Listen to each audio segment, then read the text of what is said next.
चलो देखो, management accounting किन लिए की जाती है? इंटरनल मैनेजमेंट के लिए। और फाइनेंशियल अकाउंटिंग किसके लिए की जाती है? एक्सटर्नल स्टेक होल्डर्स के लिए।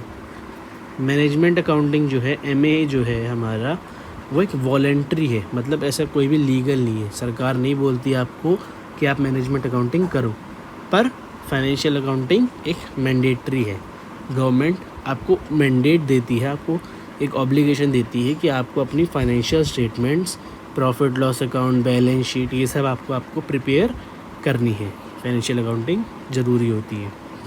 फॉर्मेट, अब मैनेजमेंट अकाउंटिंग करने का कोई फॉर्मेट नहीं है, आप अपने हिसाब से कर सकते हो, पर फाइनेंशियल अकाउंटिंग करने का एक रेगुलेटेड फॉर्मेट है, जो कि हमारा, अगर आप इंडिया में कर रहे हो तो इंडियन अकाउंटिंग स्टैंडर्ड IAS बताता है, अगर आप फॉरेन में अकाउंटिंग कर रहे हो तो IFRS बताता है। कंटेंट, अब ये ज़रूरी है। कंटेंट क्या है? फाइनेंशियल अकाउंटिंग, मतलब मैनेजमेंट अकाउंटिंग में हम दोनों करते हैं, financial and non financial, but management accounting में हम हिस्टोरिकल फाइनेंस देख के, मतलब पुराना हिसाब देख के अकाउंटिंग करते हैं। ये फ्यूचर के लिए होती है और ये हमारी हिस्टोरिकल, मतलब पास्ट बेस्ड होती है। ठीक। उसके बाद डिटेल, मैनेजमेंट अकाउंटिंग में हाई डिटेल मिलेगी आपको, और फाइनेंशियल अकाउंटिंग में रेगुलेटरी डिटेल्स, मतलब जो डिटेल्स ज़रूरी है, गवर्नमेंट ने कहा है कि ये डिटेल्स होनी चाहिए, सिर्फ वही मिलेगी। फ्रीक्वेंसी, मैनेजमेंट अकाउंटिंग हम अपने हिसाब से कर सकते हैं, चाहे हम डेली करें, चाहे वीकली करें, चाहे मंथली करें, चाहे क्वार्टरली करें, चाहे हाफ ईयरली करें, चाहे एनुअली करें, वो अपने ऊपर डिपेंड करता है।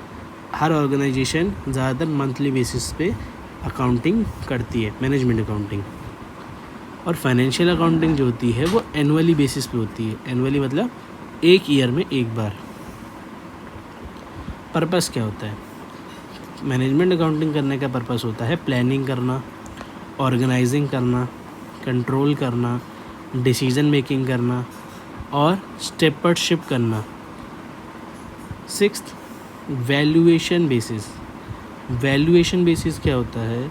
Standard, related, marginal and absorption cost, मतलब हम कॉस्ट कैसे निकाल सकते हैं, उसके थोड़े बहुत टाइप्स बता रखे। Standard costing, relevant costing, marginal costing, absorption costing, ये नाम मैंने आपको अभी बताए थे ऊपर भी।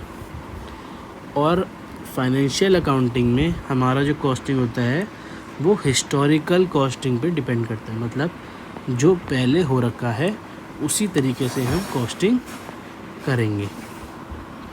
तो आज की चैप्टर नंबर 1 के लिए, पार्ट 1 के लिए इतना ही। इसके आप डिफरेंस को अच्छे से नोट करो, स्क्रीनशॉट ले लो चाहे तो यहाँ से आप। फिर हम कल पढ़ेंगे मैनेजरियल एक्टिविटीज़ के बारे में, सोर्सेज ऑफ इंफॉर्मेशन के बारे में, और अपना इसी का पार्ट 2 वो भी करेंगे। ठीक है, तो ये चैप्टर लगभग आपका 2 से 3 वीडियो में हो जाएगा। तो बने रहिए हमारे चैनल में और देखते रहिए कॉमर्स पढ़ ले। Don't forget to subscribe our channel. Thanks for watching.